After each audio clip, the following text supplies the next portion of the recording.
যুক্তরাষ্ট্রের president Donald Trump যুদ্ধবিরতির মেয়াদ অনির্দিষ্টকালের জন্য বাড়ানোর ঘোষণা দেওয়ার কয়েক ঘন্টার মধ্যেই হরমুজ প্রণালীতে অন্তত দুটি বাণিজ্যিক জাহাজে গুলি চালিয়েছে ইরান, এমন অভিযোগ উঠেছে।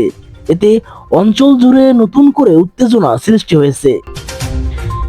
ব্রিটিশ সামরিক বাহিনীর অধীনস্থ যুক্তরাজ্যের সামুদ্রিক বাণিজ্য তদারকি সংস্থা জানিয়েছে, স্থানীয় সময় সকাল 7টা 55 মিনিটের দিকে ইরানের বিপ্লবী গার্ড বাহিনীর একটি গানবোট কোনো পূর্ব সতর্কতা ছাড়াই একটি পণ্যবাহী জাহাজে গুলি চালায়।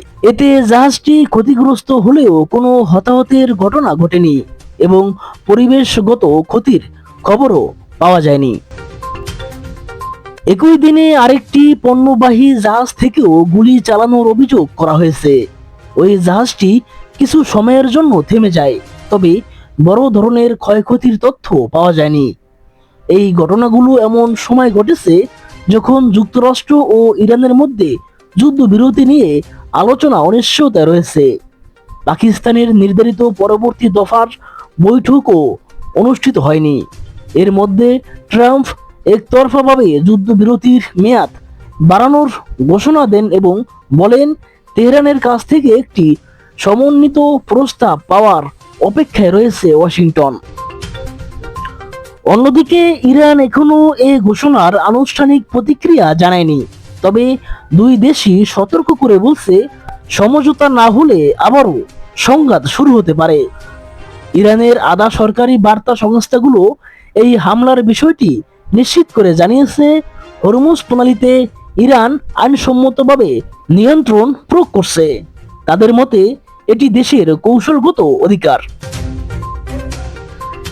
বিশ্বের অন্যতম গুরুত্বপূর্ণ জ্বালানি রুট হরমুজ প্রণালী দিয়ে স্বাভাবিক সময়ে বৈশ্বিক তেল ও গ্যাসের প্রায় 20% প্রবাহিত হয়। সাম্প্রতিক সামরিক উত্তেজনার কারণে এই পথ দিয়ে জাহাজ চলাচল অনেকটাই স্তম্ভির হয়ে পড়েছে। এর আগে গত সপ্তাহে যুক্তরাষ্ট্র হরমুজ এলাকায় একটি ইরানি জাহাজে গুলি চালিয়ে সেটি জব্দ করে এবং ভারত মহাসাগরে ইরানের তেল বাণিজ্যের সঙ্গে সংশ্লিষ্ট একটি জাহাজে অভিযান চালায়। এতে দুই দেশের মধ্যে উত্তেজনা আরও বেড়েছে। এদিকে ট্রাম্প দাবি করেছেন, হরমুজ প্রণালী বন্ধ হয়ে যাওয়ার কারণে ইরান অর্থনৈতিকভাবে চাপে রয়েছে এবং দ্রুত এই পথ খুলে দেওয়ার প্রয়োজন অনুভব করছে।